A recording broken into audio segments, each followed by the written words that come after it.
Hi, my name is Dennis Siri. I am Executive Director and founder of the New York City Independent Film Festival, Independent in Spirit, International at Heart, and this is the New York City Independent Film Festival Meet the Filmmakers podcast. Join us while we meet this year's filmmakers. Thank you. Bye-bye.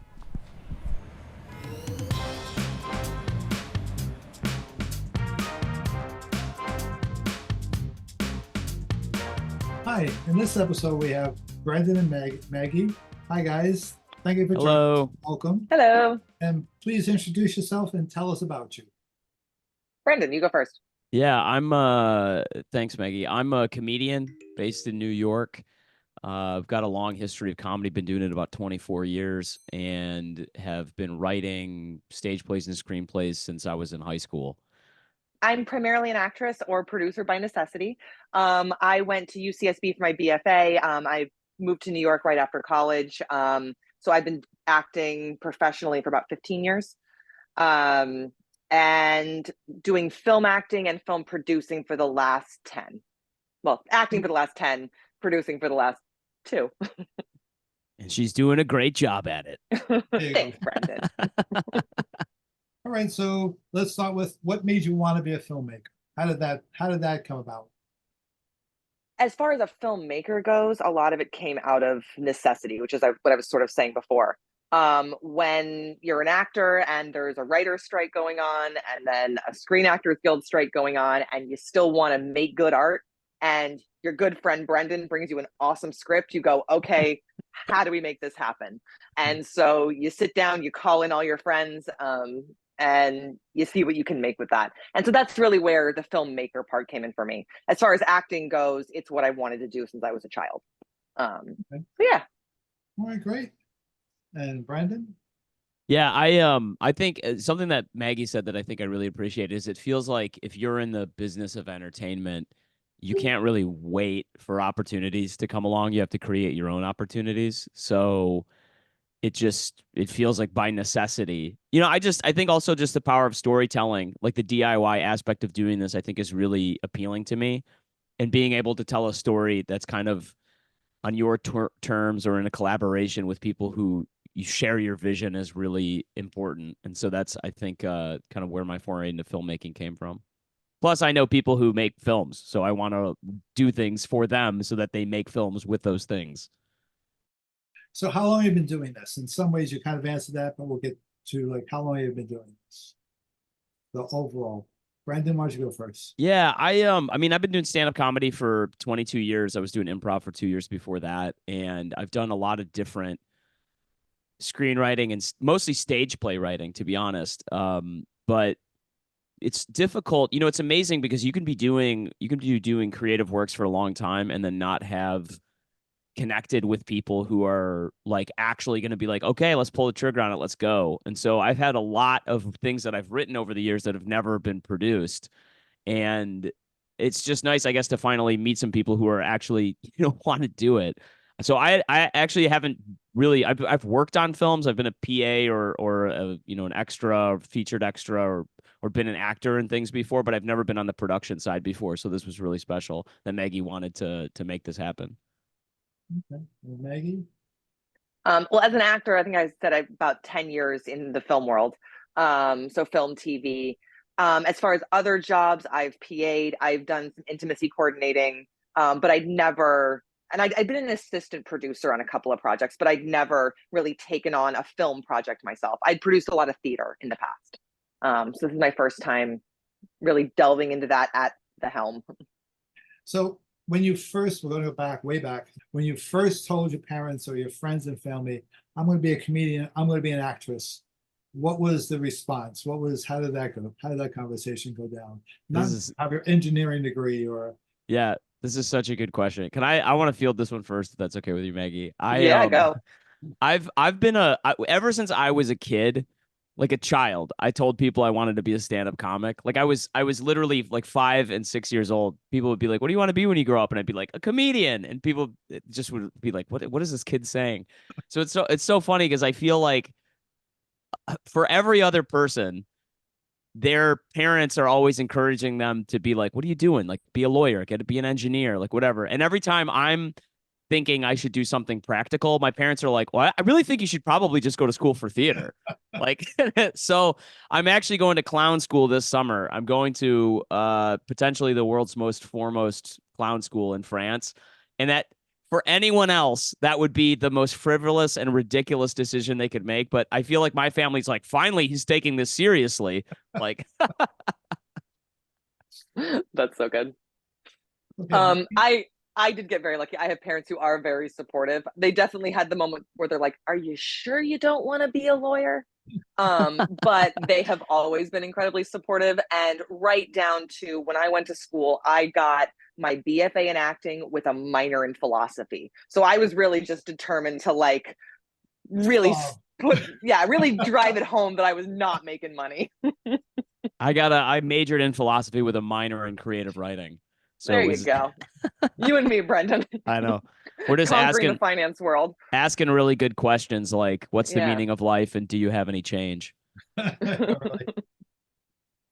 right. So in some ways, I think it's already been answered, but do you have your village, your support group, your folks that you that you have around you that are, you know, your crew? I can jump I on think that one. yeah, you go ahead. Yeah. I was gonna say I'm finding them. Yeah, I think that that's one of those things where I felt like I had a small, good, solid pocket for a while. And then when COVID hit, I feel like a lot of that dissipated for people. Some actors gave up, people moved away, and we lost our community in some sense. So while I don't have necessarily a strong filmmaker community, I went back. I mean, I'm always in an acting class, and that's where I think I found my community and like group of support and artists. And from there, working on projects, I've got my people, but that I don't really have like a support group outside of like an acting class, which has become one of my favorite groups of people. Yeah, I feel like I'm finding them. I mean, connecting with Maggie has been, really, really special because being able to create this film, and that's just kind of the beginning. Hopefully we work on other projects or have other things moving around. And I think I think it's difficult to find your tribe a little bit, but I feel like it's coming together. So I guess this is to you, Maggie. It sounds like you were the driving force. What made you decide to do this film? How did that happen? So Brendon and I had been talking about collaborating for some time. And as Brendon knows, I didn't know if it was actually going to happen. People talk a lot of things and things don't always come to fruition, but he brought me this script and it was a stage play at the beginning. And he brought me this script and he said, we should film this. It's one location. We can do it in your living room. And I went, okay, let's look at it. I read it and I went, oh, this is too good of a story to not do right. And filming it in my living room would be a waste of everybody's time. You wrote a great script. Let's adapt it into a screenplay and let's actually make this thing for real. So really, while I was the driving force in getting the actual production going, it was because Brendon brought me a script that I was like, ooh, let's make this story. I want to tell this story and I want to play this part. I've known Maggie for years and she's very talented. And the thing that I think is she is uniquely gifted in is that she can portray a character that has a lot of like is projecting a lot of like strength, but can also be like brittle or wounded. And I started thinking about what is the best, like what would be a real part that she could really sink her teeth into that would display a lot of her range in different ways. And I thought of this woman who's going through something really challenging. And I was like, what would be the thing that was so challenging? What would be the thing that was so rough? Could she lose a child? That's been done. And I thought it would be really interesting, like to play with this concept of twins. And that's kind of what originally got this idea going. And when I pitched the concept to her, she was like, that's really interesting. And I think part of it is that your part of your extended family has twins in it, I think, Maggie, right? Yeah. It was fascinating because I think that was sort of a trick in the story in the sense that it's not a type of relationship that's really been explored before, and certainly not a type of grief that's been explored before. And I thought that Maggie's unique talent as an actress an actor, pardon me, would really be able to shine in a role in which she was attempting to navigate a character that was in the middle of that very difficult grief. And that's kind of what really drew me to the story. Was I was like, once I got that concept, I was like, ooh, how would this play out in a relationship, in a marriage, in a family where everyone's kind of orienting around this extremely rare and unique type of relationship that even the people who are on the inside of it maybe don't entirely understand. And so that character, which is struggling with her own grief that she doesn't even necessarily understand, I think is what really, really made me want to write this. And then I knew that Maggie would just knock it out of the park.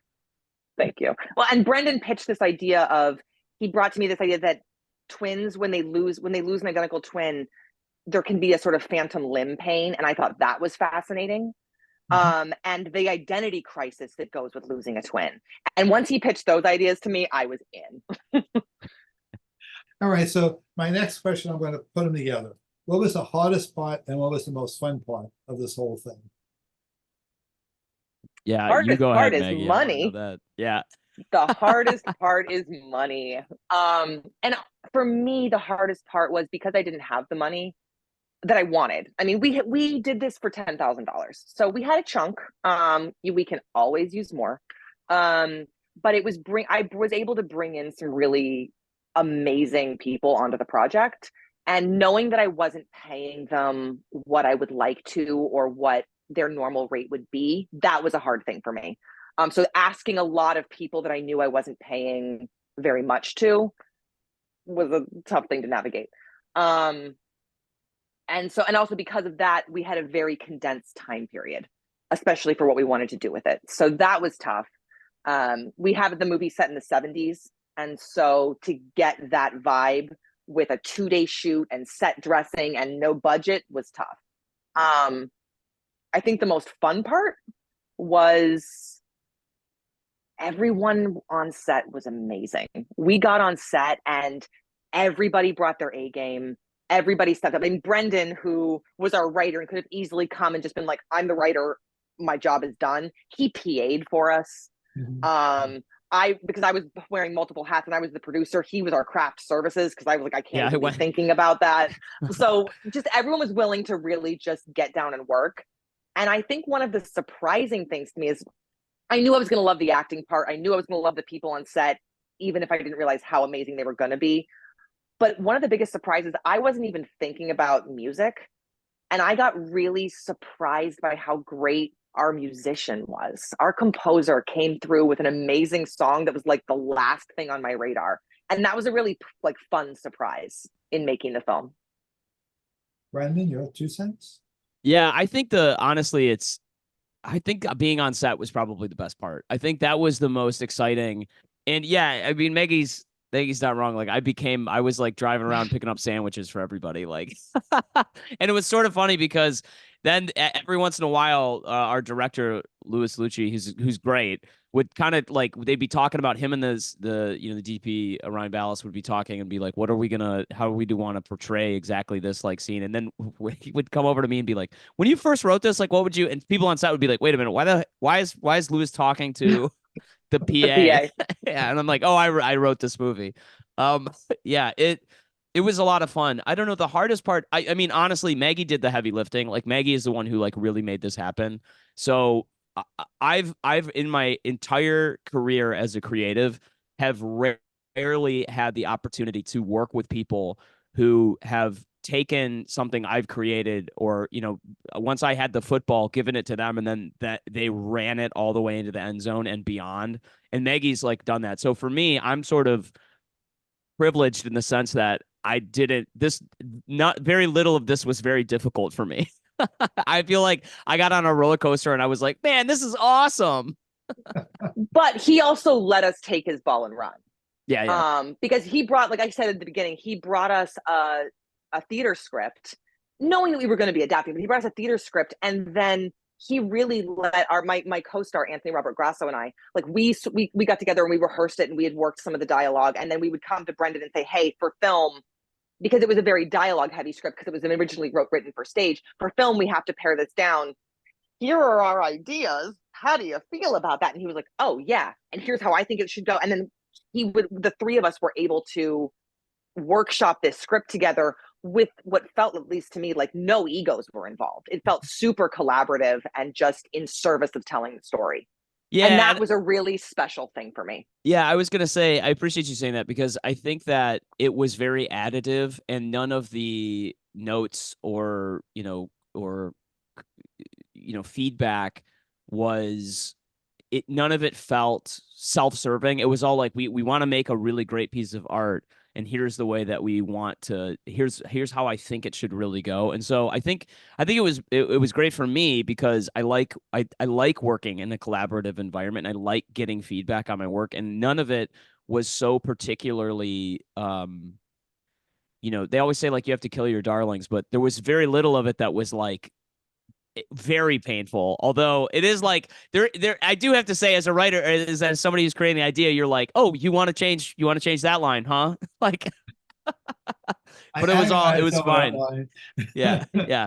Oh, okay, all right. So I guess it's just, but it's like the way that I think about it is, they have to inhabit the minds of these characters. What I saw was the characters, the scenario, the plot, the interactions, and the actors have to do is to inhabit the minds of those characters. And when they're doing that, they're going to have ideas of how that would function. And I think as someone who's writing, you should listen to that because they're the ones who are actually inhabiting it. I have sort of originally saw everything. And that goes, I think, for everybody who's hopefully egolessly driving the project forward. So I don't know, either one of you or two can answer this one. Are you the type of person that when you create something, you sit there and you do it, you put it out there in the world, and that child's gone, and you sit there and you look at it, you go, I'm going to do that again, and I'm going to fix all these errors? Or are you, okay, that one's gone, any mistakes I put into, I worry about for the next project, but that project is in bed, it's history. Which way do you go? How does your mind work? Oh man, that's a good question. I'm not going to go back and try to fix it. But every time I watch it, I'm like, I want to change that. I want to change that. I want to change that. Now, I have accepted this baby has been put to bed. This baby is out in the world. It's done. And so I try to say, okay, in the future, how would that affect my going about it? But I'm proud of what I put out and I'm good with it. When I get critical, it tends to be my performance and not the overall piece. Yeah, I was gonna say like I'm not a George Lucas. I'm not gonna go back and redo everything that I previously did because it's not, it's whatever. My sensibilities have changed. I think it's you produce a piece of art and then I have so many ideas I want to pursue that going back to do anything seems like a total waste of time to me. However, I would violently agree with what Maggie said, where I see all the flaws in what I've written. I look at, and everybody did a great job. It's fantastic. I don't fault anybody but the writer because I look at it and go, this is how could anybody even want to produce this? Like, and here we are, a year and change later after filming this, and we've been very lucky to have received a lot of very positive and amazing attention. And I'm like, did they even see the same movie that I wrote? Like, I see, I see all of my flaws, but that's, I guess, the curse of being the person who generated a lot of it. So we also got lucky in that our amazing director was also our editor. And so it was really wonderful to know we can trust him. And that for me has let me move on a little bit more because it's like he had all the footage he got. This is the cut. This is the movie that he thought was the best version of what we did. I have to trust that. We hired him for a reason. And a director who I would say wasn't a very, I mean, he was very collaborative and very, same thing. Like a lot of people were pretty egoless in this process, which is, I think, a real blessing and probably why the final product has turned out so good, aside from the fact that the writer was terrible. And he really did great. And I think that was a real blessing that like he didn't come in with like a bunch of, he wasn't trying to force, and no one was trying to force anything with the project. I think that was a real strength that came out in the end. but everyone still had a point of view. Yeah. Everyone still had a vision of what they wanted it to be. And that was a lovely combo. So anyway, yeah. All right, the next question is, we all know that in the indie film world, we're not going to be buying mansions and private jets and yachts from the Uh-oh. I better cancel those orders. what does success look like in the indie world, in the indie film world to you guys? Like, what does that look like? That's a great question.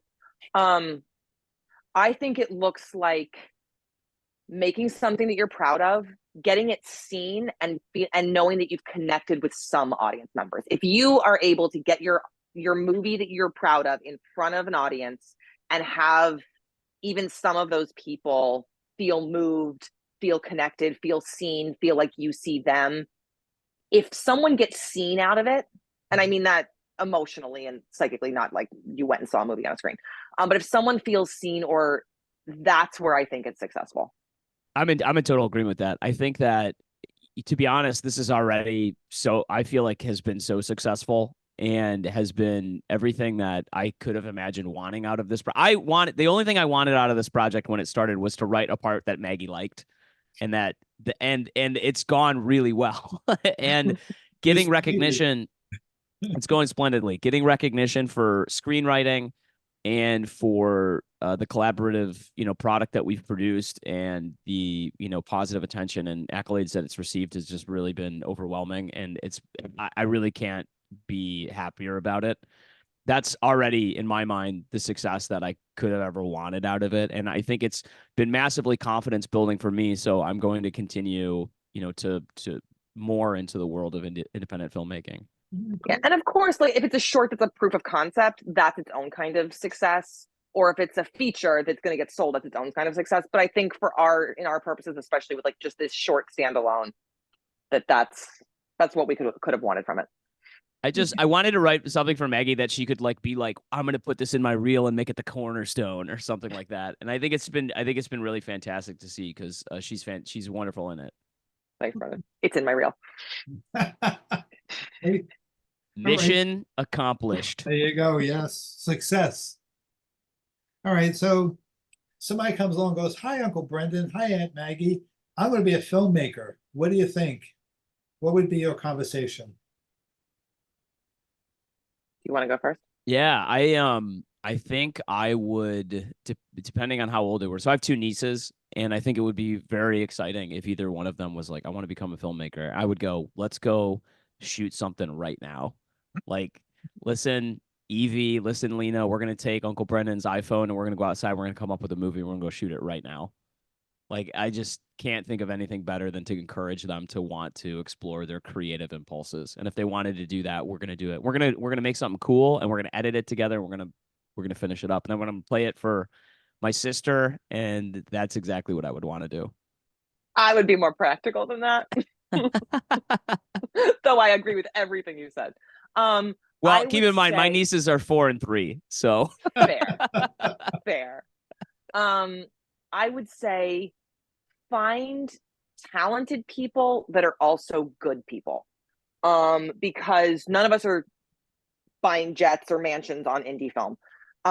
So you're going to be on set with these people for a long time, and you want to be around them.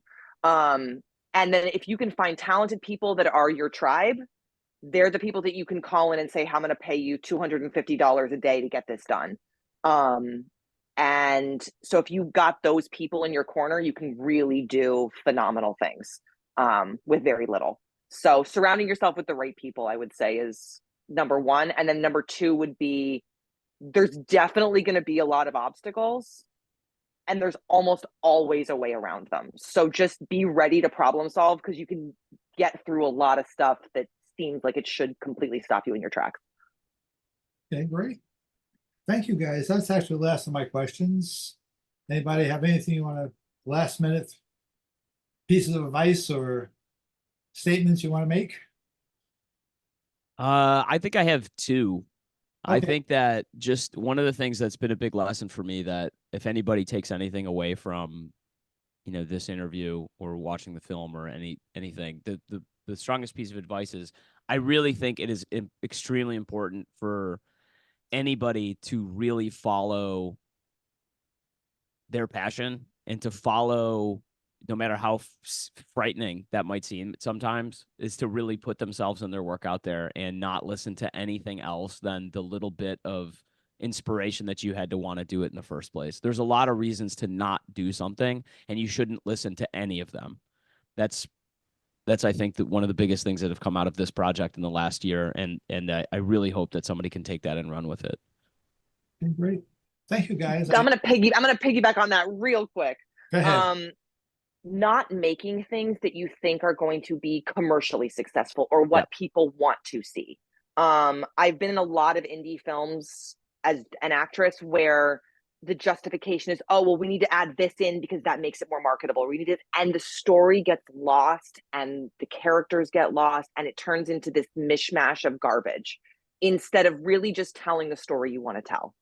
And I think when you're true to that and true to your vision, that's when you have a much more successful piece that some people it will resonate with and some people it won't, as opposed to it just doesn't land anywhere. Mhm. So really sticking true to what you want to tell. Great. So the film is called Ivy's Dream, and it's going to be shown Thursday, June 6th at the New York City Independent Film Festival in New York City at the Producers Club. Hope to see you all there. Thank you, guys. We'll be there. It's Thank not you a so much, comedy, Dennis. despite his comedy background. Yeah, it is a serious domestic drama. I've sent it to people, just real quick, Dennis. I've sent it to people who know me only as a comedian, and they're like, "Oh man, I see you wrote this movie. It's awesome. Can I see it?" I'm like, "Yeah, here you go. You can go check it out at this place and time." And then they'll go see it, and they'll be like, "Wow, it's really not funny." So be prepared. Yeah. Okay, great. Thank you, guys.